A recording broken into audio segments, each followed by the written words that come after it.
This is Ted Bullard. This is Davis Fisher. Welcome to Talkin' Trash with Junk Raider. Today's episode, our first episode, it just makes sense that we're going to discuss how to get into the junk removal business.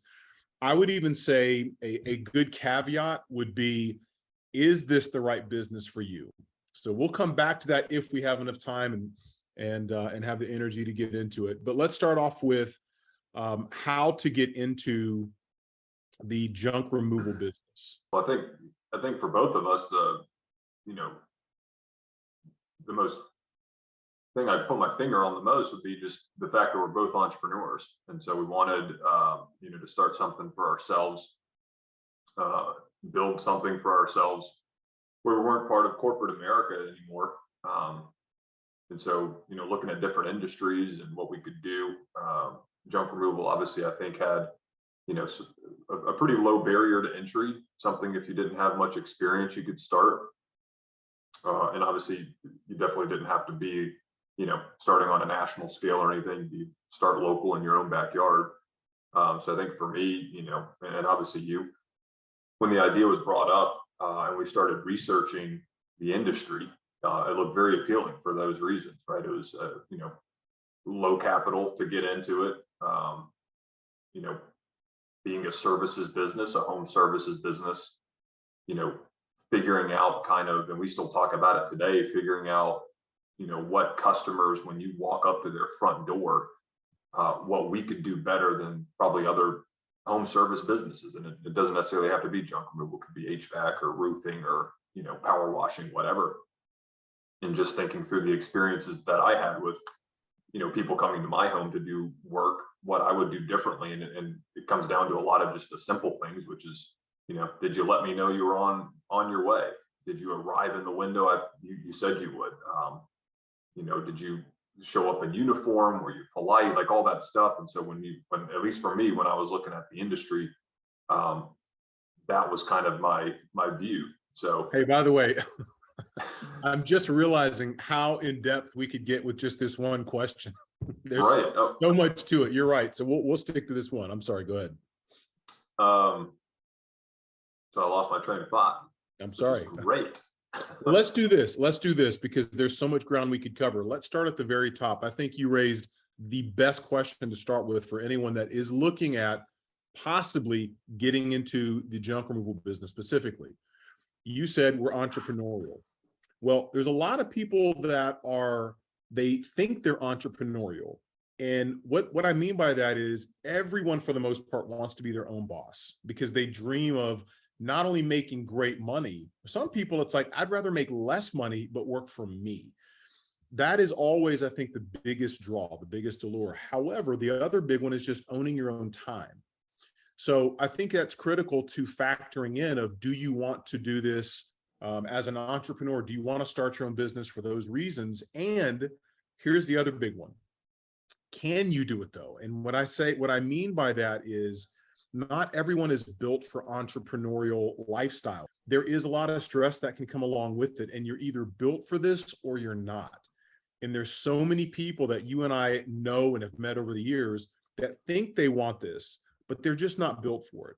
When things get a little too hectic or when there's too much multitasking going on, it really freaks them out. And it's really not sustainable for a lot of people. I would even say the majority of people. The majority of people want to be entrepreneurs, but they are not hardwired for it. Yeah. And I think that's okay. It's totally okay. But I also think that entrepreneur is kind of a loaded term, especially today. And so, it doesn't necessarily mean you have to go and start your own business and run it, right? You could join somebody and, who's more entrepreneurial than you are. And maybe you just fit into a role that they have a need for. Yeah. And you hop from a corporate job that you're used to showing up Monday through Friday, 9 to 5 working at, and you go over to what would be considered a startup, but you're one of two people or one of a few. And so it's, you're part of a startup and part of growing something. And so to me, in that sense, you could have the same sort of entrepreneurial mindset as the person that, is the entrepreneur, quote unquote. Right. And to me, that's, the same kind of concept. So let me piggyback that as well, though. So this goes back to a speech that I've given many, many times when people start talking about, hey man, how do I get into my own business? How do I start it, etc. The first thing I say is do a self-inventory. Who are you really? What are your strengths and weaknesses? What are you good at? And what are you good at that you enjoy? Because you and I are good at things that we don't enjoy. And the key is finding those things that you're good at that you actually enjoy. And if you don't enjoy that, you're going to get burnout. Doesn't mean that you shouldn't do it short term. If you're a business owner, sometimes you have to do that. When you and I first started, we had to wear every single hat. And it's not because we loved all those hats. It's because we had to. But starting off with that self-inventory to determine who am I, what do I enjoy, what am I good at? And that leads back to junk removal. Why do I say that? Because this business is very consumer facing. So there's parts of this business that is not conducive to everyone, simply because if someone is kind of an introvert, they're not good with customers, this is not the job for you. Doesn't mean that you shouldn't be in the manual labor field. I would say a job like maybe lawn care, maybe a better fit. It could be something that is more outdoors where you're maybe greeting the customer, hey, I'm here to do your lawn kind of a thing, but we're different. We're going in their homes. We're sometimes in their homes for long periods of time. We're going into businesses. Sometimes we have to have our insurance in place before we walk in. So these are very established businesses, corporate.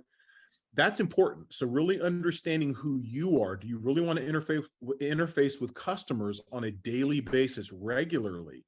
If not, this may not be the right fit because you're going to. In the beginning stages, you're answering all those calls. Then you're going to the jobs. You're interfacing with the customer.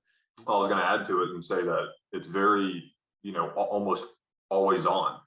Like you can never turn it off. To your point about lawn care, right? If you get your contracts in place and on Monday you're doing Sally Sue's lawn at 8, John Smith's at 9, and you've got your day planned out, you may not have to talk to anybody.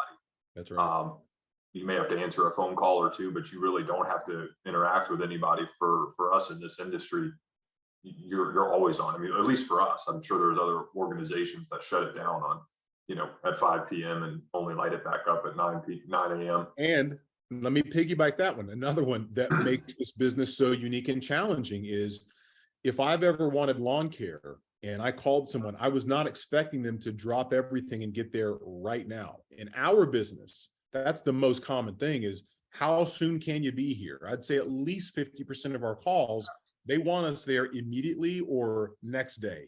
And that is unique because most of these other businesses that we're talking about here, they don't have that sense of urgency to get there right away. Otherwise, someone else is going to scoop up that business. Yep. I mean, it's to my point about always being on, like there's a lot of touch points, right? Always on, and also you're very customer facing. Like the people in the field are customer facing. The people in the back office are not literally customer facing, but verbally always dealing with customers, right? And it's almost, I'd say 10% of our business is done electronically. The other 90% is we're fielding phone calls. And that's from taking the initial call and booking the appointment all the way through to, hey, I'm on my way. Are you home? I'm here. They answer the door. You talk them through the job. Like we can go down a rabbit hole here, but you have to be like, to your bringing it back full circle. If you're going to do a self inventory and figure out if you are actually built to start a junk removal company, I would first ask you, how much you like your phone or don't. And if you're kind of the person that's like, I prefer not to get pinged all the time, then it's not a great business for you to start unless you can, out of the gates, get somebody in that position for you. And if you're married, how strong is your marriage? That too. That's completely serious because this is a all-in kind of business. We are almost 5 years, coming up on 5 years into this business, and yet we are still maniacs. When that phone rings, when we get a text, we virtually drop everything, whether it's 6:30 in the morning or whether it is 10 o'clock at night or later, because we've had them at all different times. We are maniacs to respond to those calls and texts. And we know that one day we won't have to do that. We're in fact in that phase now of trying to train someone to take over a lot of that stuff, if not all of it one day. But that is the key. I think one of the biggest keys to our success is just how responsive and how good we are from a customer service standpoint. I would argue that's probably the core of what makes a junk removal company successful or not.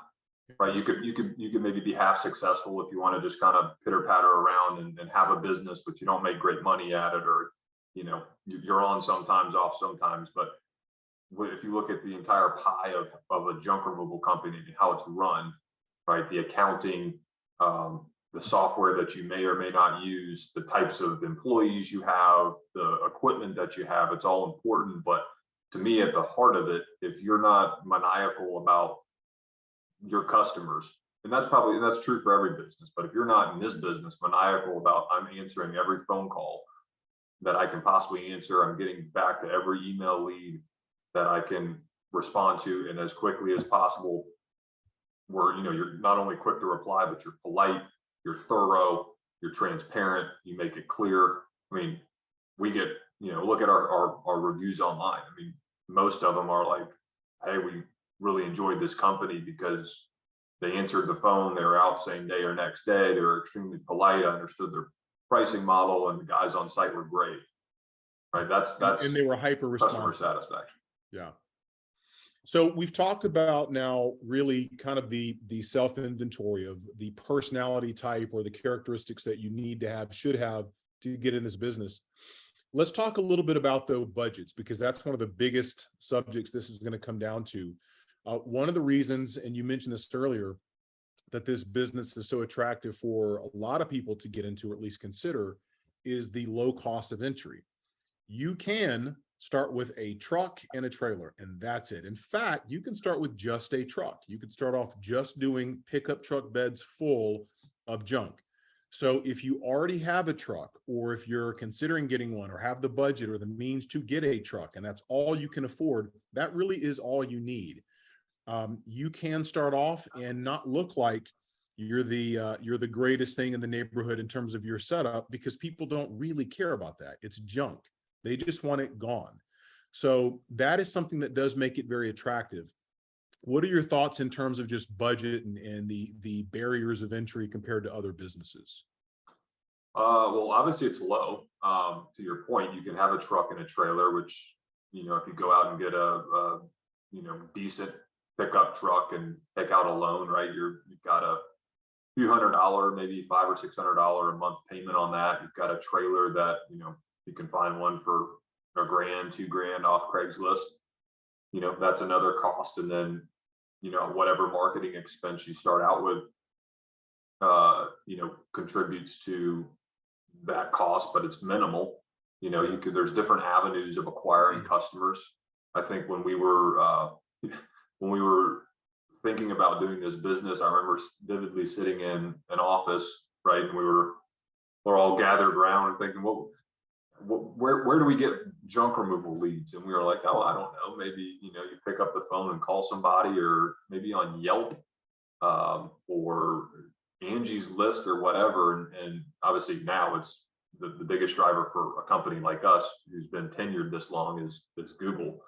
But if you're just starting out, you can go to Craigslist. And I think, we camped out there for a pretty good while until, our Google AdWords, we kind of got that figured out. Yeah. And you're paying whatever that was, $5 I think $5 a posting or something like that per day. And you could get a lead here and there. They're not great leads, obviously, but for somebody just trying to dip your toe in the water to see if this business is for you, somebody paying you $50 to come pick up a couch or, a small load or whatever, that's a good way to figure out if you're, one, customer friendly and you want to do that, and two, if this business is something that you can sustain. So definitely low cost to get into it relative to other industries, right? If you go into something like, I don't know, paper shredding, you need to have a large truck and machinery that does that type of stuff. And obviously there's larger costs associated with junk removal when you take the next step up and graduate, if you will, to the next tier. Trucks, logos, actual dump trucks, dumpsters if you want to own some. But yeah, you can start out just like we did with the truck and trailer and start building revenue and see if it's a business you want to stay in. So to kind of bring this back to the main question of how to get into the business, let's talk literal numbers here. From a budget standpoint, you could start this business. Let's assume you already have a truck. You could get into this business for virtually zero money out of pocket, because you're talking about potentially you got some gloves, you may want to get your shovel, your rake, and your broom, throw it in the back of the truck. So if you have an existing truck, you really could just jump into it just like that. To Davis's point, you could put an ad on Craigslist. You could post on Nextdoor. You could post on Facebook Marketplace. That's going to be a little more challenging because you have to word it very carefully so that it almost looks like you're not really selling that service, because you're not allowed to post services on there. So you've got to be very careful on Marketplace. But I do see people on there. We haven't ever done that, but I do see people on there. So if you have literally like no money to spend, this business is interesting because you can go out there and start making money immediately just by doing that. And you can also start knocking on doors and making calls. We did that in the beginning stages. We still do some of that stuff. You can go out there and knock on doors, whether it's an apartment or whether it's a realtor or a property manager. But I don't want to get too far ahead. That'll be a future episode about those specifics.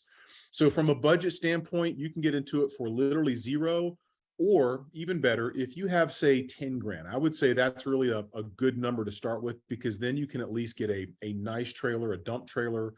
Doesn't even have to be a dump trailer. You could just get a good trailer that has the high walls. That's ideal. Maybe 4 or 5 foot wall trailer that you can pull around with that truck, and your just basic supplies. The additional monies you need to really set aside for additional help, because to do some types of jobs, you cannot do this alone. You really need to have an extra set of hands at times. And an example of that would be, you've got a large sectional, you've got a sleeper sofa upstairs, second floor, third floor, you've got a large armoire, you've got a piano to remove. You're going to have all kinds of jobs, and you cannot always do them by yourself. So in the beginning stages, you want to have some of that money earmarked to pay someone to help you out as needed. If you're not going to start off advertising, which we said you don't have to do in the beginning, then you don't have to. However, if you want to do it right, to kind of skip ahead, how to really get going in this business, if that person that wants to get in this business has some budget to spend, and that money or that number is really subjective. I mean, it could be someone that comes in and says, I don't want to buy into a franchise, but I've got plenty of money to put into this. I mean, I could go and I could afford to buy my own dump truck right now. Well, that's different. If you can do that, then you probably could afford to also jump right into Google AdWords as an example. And that's what we rely on the most for our leads. It's just been proven time and time again to be the most reliable. And the reason is obvious. I would say 95-ish% of the consumers out there, they're not going to start with Yelp. They're not going to go to Facebook. They're going to go to Google and type in, how do I get rid of this junk in my garage? Literally, they walk out in their garage, or they go into that bedroom that they hate walking into, and they go, oh my gosh, I've got to get all this junk out of here before a company comes over. And they go on their phone and go, junk removal, Charlotte, North Carolina, junk removal, Boston, Massachusetts. And the first company that pops up on that list, which is going to be an ad, is who they're going to call first, most likely. As long as your search query matches that landing page or that ad that populates, they're going to click on that. So to go back to the earlier point we made, that's where being hyper responsive is so critical. Because if you do not answer that phone call or that text or respond to that email lead that comes in, they are going to hit the back button and go to the next competitor down. We may be getting too far ahead of ourselves here and talking about lead gen, but one point I'll make there is, even if you do have a lot of money to get into it and you can buy your own dump truck and you want to start out with Google AdWords, I would encourage that. But, and you could speak more to this, Ted, but for your campaigns to, it takes time for those to get in place and start ranking you up against the big boys and people that have been there for years. I would say go with kind of a hybrid old school model, right? You go to Craigslist and do that stuff, hop on Facebook Marketplace, dabble in that. But honestly, going out to neighborhoods and knocking on doors or calling people and seeing if you can, take anything away for free and film it. And then, that's why I call it a hybrid model, right? You old school knocking on doors, but then you do it for free, and then you film it and put it online. and you build up a good reputation in that neighborhood and go neighborhood to neighborhood, and you can just do that local, right? You're not saying you need to go from, you know, Mooresville down to Fort Mill and start knocking on doors. Just go from Mooresville over to your neighborhood next door. Say, hey, I'm doing junk removal now. I'd love to help you get some stuff away. I'm just getting started and I'm trying to build my business. So it'd be great if I could, you know, help you out, take an item or two or whatever you have. If you have money to pay, great. If not, I'm doing this for free. Would love to film it if you don't mind, or at the very least get some photos. And when I leave here, if you could leave me a review, that would be awesome. And you start, you know, as your Google AdWords are trying to pick up steam, you're doing those jobs so you can, you know, on your books, technically you're getting customers. They may not be paying customers, but they're customers and they're using your service. And then, you know, you show up online with reviews, you know, before you know it, 10, 20, 50 reviews are there that says, oh, you know, Joe is a great guy, came to our house same day, we moved stuff, whatever the case may be. So there's different ways to get stuff going. I think in our first month we did what, $8 grand worth of revenue. Yeah, I think so. I don't remember where it came from. I want to say Craigslist, probably mostly, or Home Advisor. So there's different ways. Let me address one more thing, and then we probably can wrap this up because again, we've touched on a lot of other topics for future episodes. So another big one is going to be when you're thinking about starting this business, one of the first things you should do is research your local market, meaning how saturated is it, or maybe it's not. So we know a guy that is based in Wisconsin who is the only like big junk removal company in his area. And I think he's got 3 trucks. Everyone else around him has maybe a truck and a trailer. And in fact, I was just astonished when he told me this. I think he's in the Oshkosh area. So I looked it up on the map and he was correct. I mean, there was a few more, but they were not in his immediate area within, say, a 5-10 mile radius. So he has such a dominant presence because he's the only guy in that area that has these big trucks and the employees to handle bigger jobs. And he's also price good.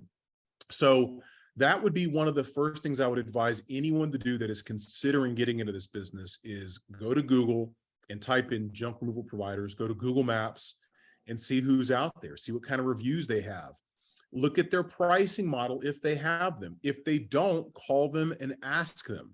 And you can't just say, hey, what's your pricing model? So what you're going to have to do is do a little espionage. You're going to call them and say, hey, I've got a living room full of furniture. I've got a couch, a love seat, a side chair, 2 end tables, a few lamps, and I've got 5 boxes. And that's it. And I'm just looking for a ballpark price range. I understand that you can't give me a firm price without seeing it. I'll send you a picture if I need to, but can you just give me a ballpark price range of what that would be like?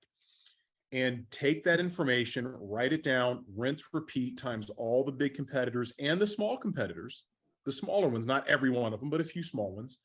And that will give you a great baseline for where you should start. And should you start this, where you should start your pricing. You can go down a rabbit hole with pricing, but pricing is incredibly important when you're looking at starting your own junk removal company. So not only knowing your market, who else is there, is it saturated, is it not, what other big companies are there, or is it a lot of just what I would call mom and pop shops that are servicing the area, but understanding when you do get into the market, what your price point needs to be. Right. So if you're in Oshkosh, Wisconsin, trying to start a junk removal company and you see 1-800-GOT-JUNK is there and they start pricing at $100 and you start yours at $150, you're probably not coming out of the, you're probably not starting off your junk removal company very well. But being, you know, when you first start, being the cheapest guy in town is probably a good thing, right? As you're just starting to get revenue. So I would be less concerned about, you know, how much money you're booking per day and be more concerned with how many jobs you'll get in. And you're going to get a lot more jobs by undercutting the market. You got to do a lot of other things, right? Like answer the phone, be nice, talk to customers through your process. But price is going to win you a lot of deals. And then as you grow your company, you can obviously adjust, as we've done many times. I can't tell you how many times we've gone through pricing revisions, but you know, being the cheapest guy in town is going to get you a lot of business to start. And that's where you want to be. That's where everybody started. In the beginning, that's right. That's right. Yep. The last thing I would say, and then we'll wrap this one up, is also you have to think about things like getting your business license. You have to get insurance, your name, the business name that may already be taken. So you've got to look at all those fine details of the startup itself. What do you need to do to get this business up and running? You need to put a checklist together of all those types of things. You need to look at where the local landfill is versus the recycle center versus the transfer station. And for some of you watching this video, you're like, what? Because we had no idea what the differences between those three when we first started. Yeah. We knew what a landfill was. That was about it. We didn't really understand recycle centers or transfer stations. We didn't understand the value of maybe renting dumpsters and keeping them on your property. There's times where you absolutely need that. Otherwise, how are you going to do jobs past, say, 4:30 when all the dumps close? On a Saturday, a lot of the dumps close at 12. So if you don't have that dumpster on your property or somewhere where you can, take everything off the truck, unload it, hit the road, and go do other big jobs, you're probably not going to win that business, and you're going to lose out on revenue. I would agree. I'd add one thing to the checklist that I would put as kind of top priority, and that would be figuring out how you're managing your customers out of the gate. I think obviously we knew how important the CRM was, just given our backgrounds, but I don't know that most folks starting junk removal companies know how important that is. But looking back when we were trying to figure out if $150 a month expense was worth it when we had zero revenue, it was totally worth it, because now we have all of our customer data, we have transactions, everything is housed there. It made starting the business way easier than if we were trying to do this on pen and pad, Google Calendar, email, Google email, whatever, you're trying to manage it all. And especially if you don't have a phone system in place. So again, rabbit holes we can go down, but getting some sort of technology in place to help you manage the business, to me, should be top of the list. Maybe not number one, but as figuring out your equipment, your truck, and how you're actually going to go do jobs, but figuring out how you manage it all from a technology perspective. Uber. Yeah, you're absolutely right. And you just said Uber, you douchebag. It is critical to figure out that piece. You're absolutely right. Most of these small guys that are running around your city, wherever you live, if you're watching this, they're probably in the truck and the trailer, and they're most likely using some kind of a free app that is not an all-inclusive tool. So that means they have a hodgepodge of tools they're using, and most of them are trying to do it as cheap as possible, which we understand in the beginning stages. Some may be using an Excel spreadsheet. Some it's literally a pen and paper. In fact, it's probably a good percentage that it's pen and paper. So I didn't plan on even getting into this, but since you brought it up, I think this is a good point. So because of that, we have been developing our own software the past 3 years called Service Rater, and it is designed to manage your business. And it was designed with you, specifically the junk removal providers, in mind, but also anyone that does home service type businesses, whether that's pest control or lawn care, you name it. And above all, it was designed to be simple to use for the technicians.